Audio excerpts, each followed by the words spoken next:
What strange compulsion made men etch vast designs on the face of the earth, on downland and desert, on the slopes of solitary mountains?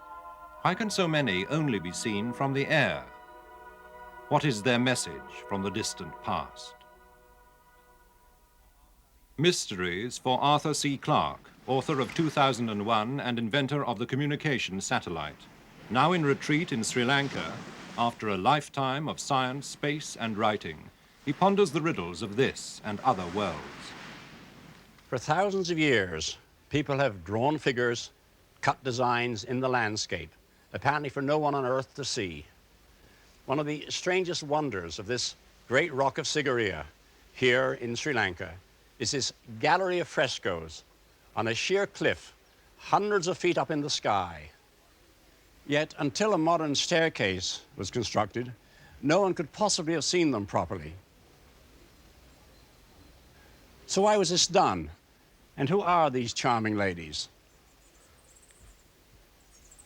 Similar questions can be asked of figures in many other parts of the world.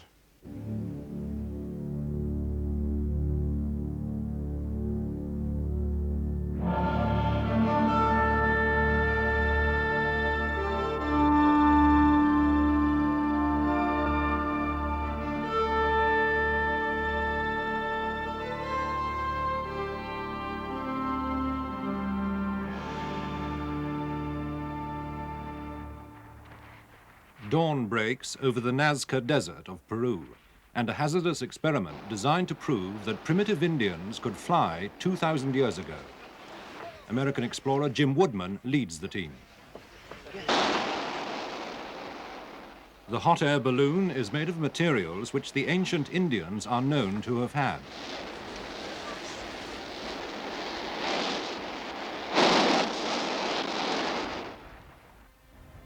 Woodman's gondola of reeds is based on the traditional boats of Lake Titicaca.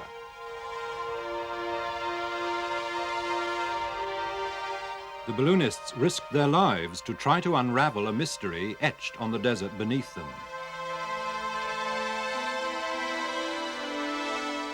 A fantastic picture book of shapes and lines.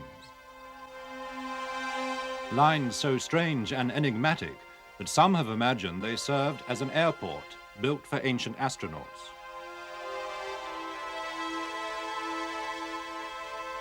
Lines invisible to man until modern aviation came to South America.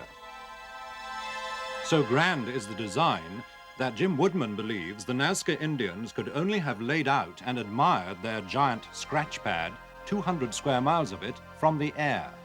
American astronomer Gerald Hawkins has tried to map Nazca. This map extends 3 miles long and 2 miles wide, and almost all of the lines run off the edge. So right away you know they're more than 3 miles long. The longest line on record that I personally know about is about 20 to 22 miles long. And they can go even further than that. And they are perfectly straight. There are triangles. There are radiating triangles. And there are zigzags. In fact, it is a maze, and it is quite a problem to begin to study this textbook on the surface of the desert. Hawkins was called in to crack the code of the Nazca lines, which had bewildered archaeologists for more than 40 years. In 6 expeditions, his team painstakingly mapped the desert floor. They made precise measurements, not only of the lines, but of huge drawings of creatures as well. A bird, a whale. The question was, how and why did the Nazca Indians make the lines and drawings? Más! Más! Un poquito a la izquierda! Mucho! Alto! The lines turn out to be the lesser problem. In this experiment, Peruvian schoolboys using ranging poles took only minutes to lay out a perfectly straight line. They removed the surface stones to reveal the yellow sand beneath. No se muevan de su sitio! But the vast figures must have been not only an immense labor, but almost unimaginably difficult to draw, unless the Indians really did have the power of flight. or had mastered a sophisticated technique of scaling up small drawings. Whatever the method, the results were perfect. Actually, a bad mistake on this desert would still show. The lines are 2,000 years old, and if somebody had goofed, we would see their goof. I don't see any errors here. Hawkins fed the information into a computer.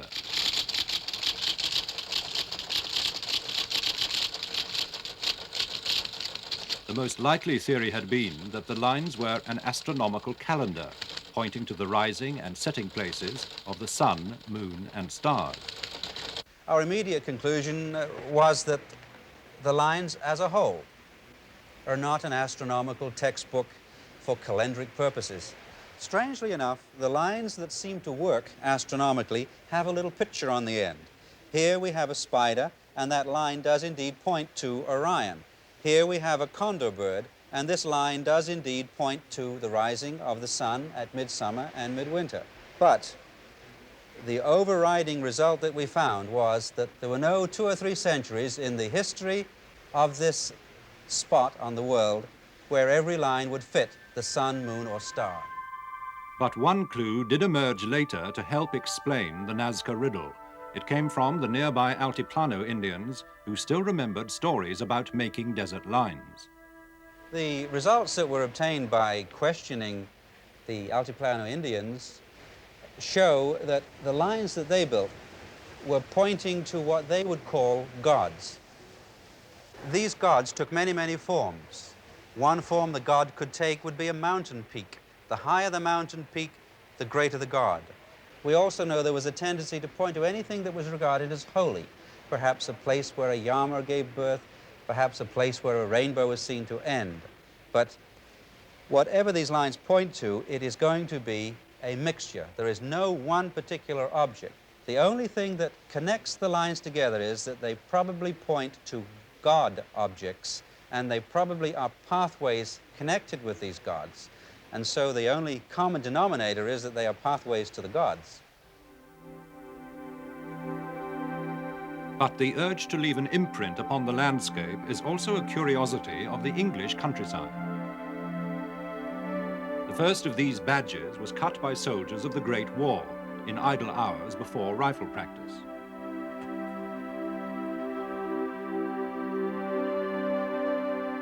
This horse was cut by Lord Abingdon's steward, Mr. G, in 1778.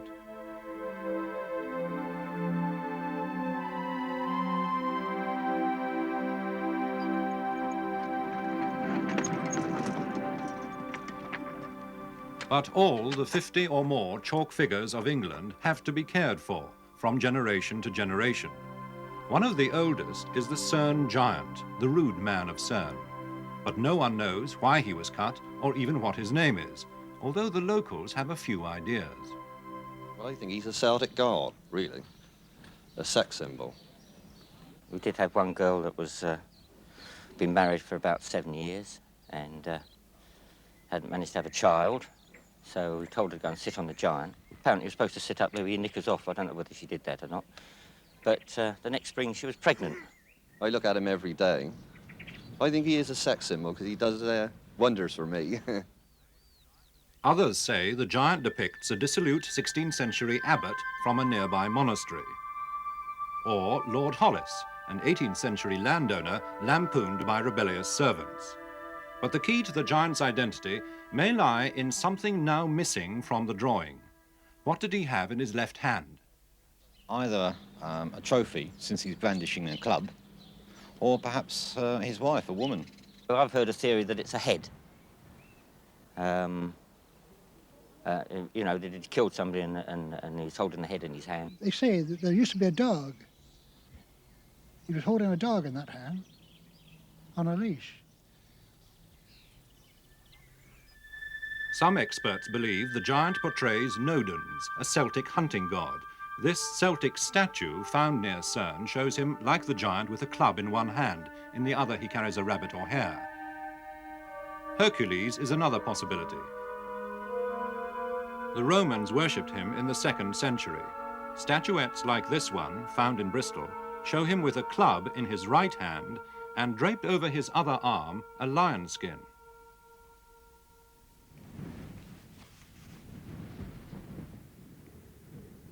We used a new technique, a resistivity survey, to establish whether the ground around the giant had ever been disturbed.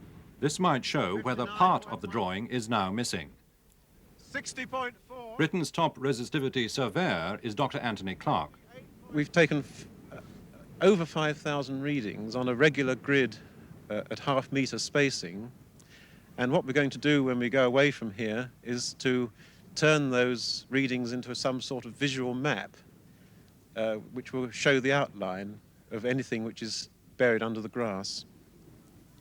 And we shall probably use a computer to produce that map.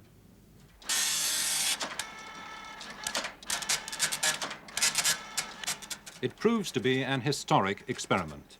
On the computer map, an unsuspected area of disturbed soil appears beneath the giant's left arm.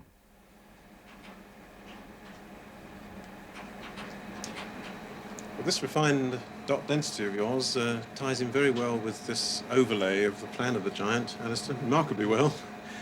And we can see the feature just about as clearly as I think we shall ever see it here. There can now be little doubt about the rude man of CERN. The resistivity survey has established that there was once a curiously shaped outline, now missing, beneath the giant's empty arm.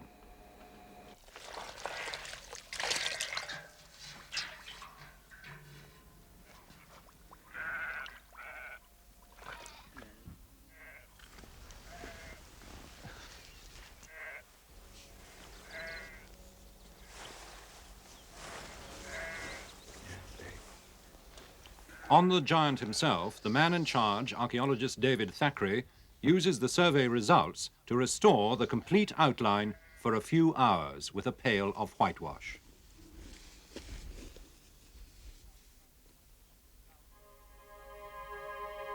The result is stunningly convincing.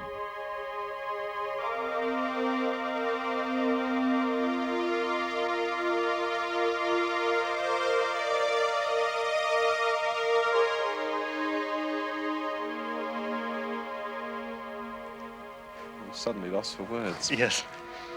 The CERN giant with his new trappings is the image of Hercules with his lion skin. His resemblance to the Roman statuette is unmistakable to David Thackeray. He has so many of the features which Hercules has on portrayals of the period, of the Roman period. He has the club, the great virility, the superhuman size, and now the lion skin just adds great weight to the argument that he is Hercules. He may well have been the symbol of a religious cult, which he has long outlasted. But the origin of much more recent figures is just as obscure. Is this, as some say, King George III riding the Osmington charger? And although the Littlington horse in Sussex was cut as recently as 1925, the artist's name is lost. The strangest of Britain's white horses dominates the Berkshire Downs at Uffington. It's also by far the oldest. In the 12th century, it was mentioned in a book of wonders. Leading archaeologist Professor Stuart Piggott has pondered the origins of the Uffington horse since his childhood in Whitehorse Vale.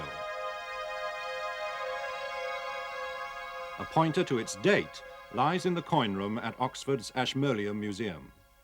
Looking back into the prehistoric past, at least, the late prehistoric past, the best comparable representations of horses are to be found on early British coins, 1st century BC, pre-Roman, which do show horses on one side of them, and these horses do seem, to most of us, to be very comparable to the way in which the white horse on the hill is shown.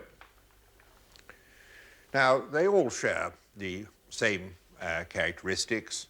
A horse as a wheel, which is the remains of the original prototype, classical prototype of a chariot, and the horse, shown in anything but a classical manner. It's shown as elongated and disjointed, just as with the white horse, the legs have become detached from the body, they've become bananas and dumbbells, and the long neck, and the curious treatment of the head, in which the head is a sort of beak-shaped object rather than anything like a naturalistic horse. And I and many others would say that these provide the best stylistic parallels to the white horse, and therefore there's a reasonable supposition that the horse on the hill dates from the same, more or less the same period as the horse on the coins, 1st century BC.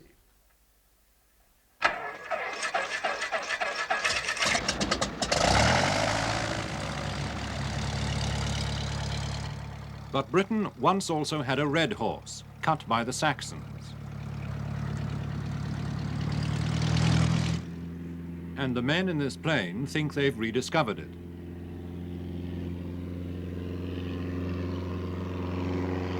The red horse's champion is Kenneth Cardus. From 1600 onwards, this has been called the Vale of Red Horse, from about here up to Stratford-on-Avon. It was a most wonderful work of art, the biggest Saxon work of art in England, of course. And it was a religious work of art. This is a holy place. This is where they worshipped the Saxon god Tiw, the god of victory, the god who gave them victory in war, and naturally gave them land, and then looked after their crops. Beneath this landscape, the red horse now lies hidden. But Cardus believes it re-emerged in this photograph in which he discerned an outline.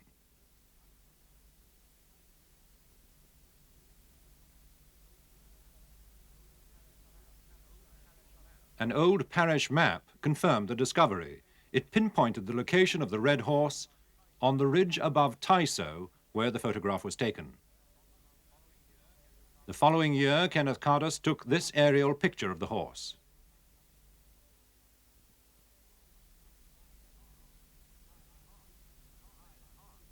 When enhanced, a stylized creature emerges.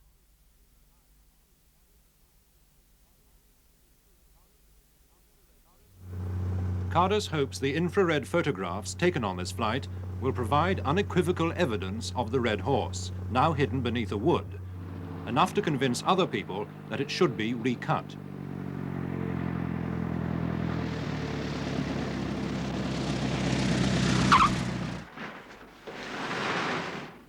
With fellow searchers Dr. Sidney Agnew and Graham Miller, it's time to view the results.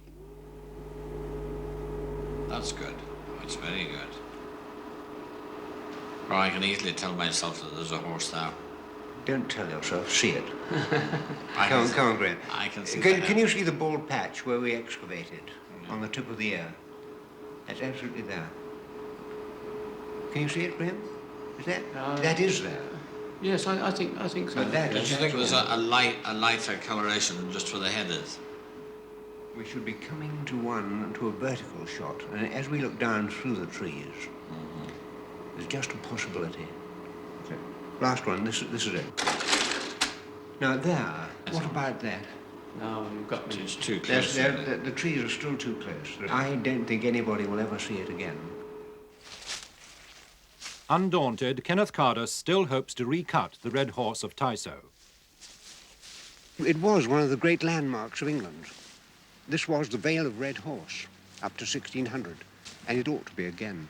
If the figure were recut, we would have the Vale of Red Horse back again.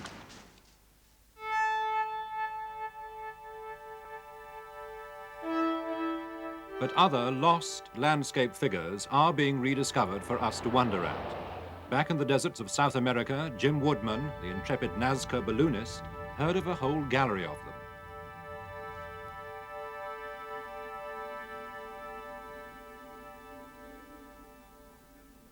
From Nazca, it meant a journey 600 miles to the south, to the heart of the hostile Atacama Desert of Chile.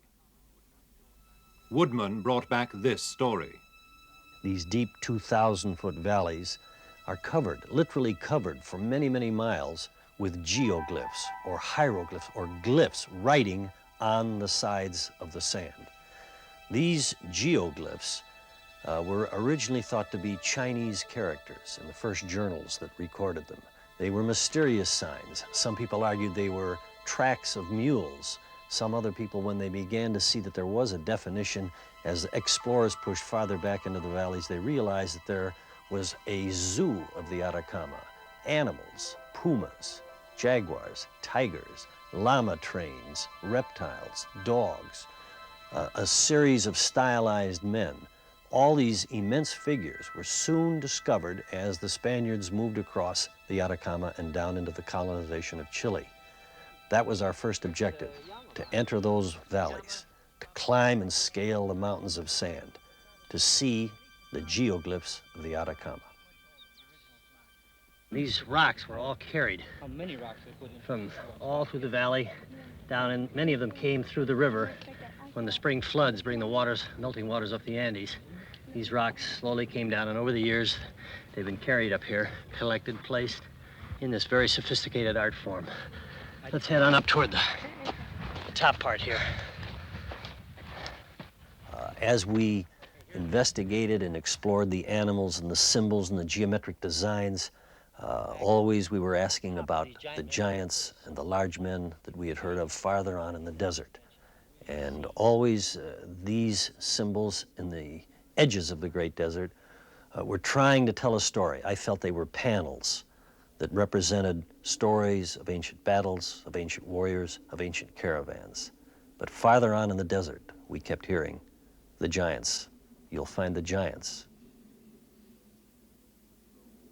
We drove 250 miles due south to the region of Tarapacá, where this legendary mountain and really legendary giant was reported to lie. We found Cerro Unitas, and I was astonished when we, about 5 miles from the hill, I saw Nazca-type runways. We pressed on and got to the base of the runways and began a climb around the edge of the largest ridge on this solitary mountain. And as we climbed the ridge and came to the crest, I looked across a saddle in the mountain, and there we could make out the first faint outlines of a giant. The mammoth size of the giant ran over the crest of the mountain, so it's impossible on the ground to get the full scope of a giant. In fact, had we not known he was a giant, there was no way of telling really what we were exploring. We were disappointed with the giant on the ground. The head and crown area was so confusing, we could only spot the large piles of rocks that were the giant's eye. At that point, I made the decision it was to appreciate it, and to even get our measurements straight, it would be necessary to fly.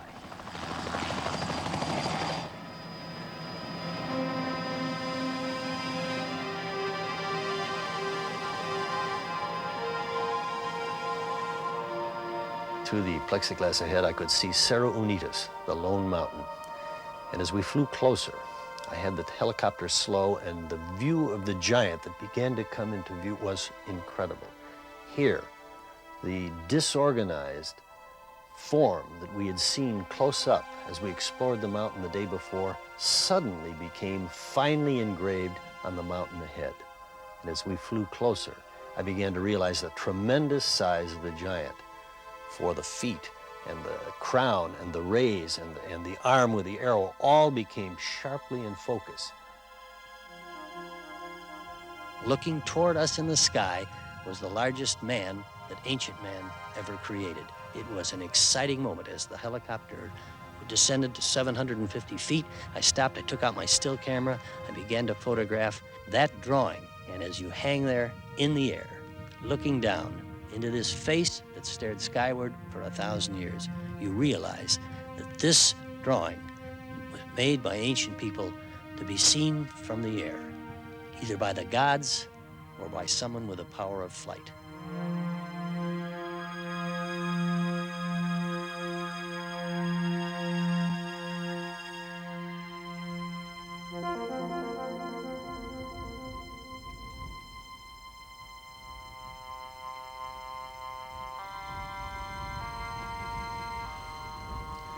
There are many questions about these wonderful drawings which, frankly, I can't begin to answer.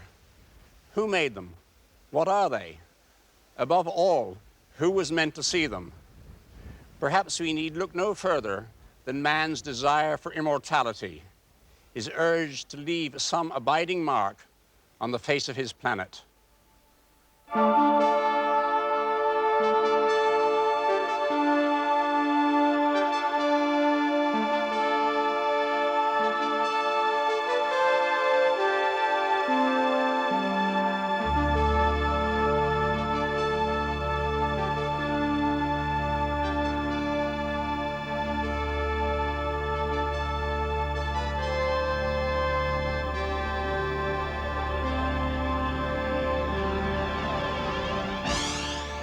Next week, the monsters of the lakes.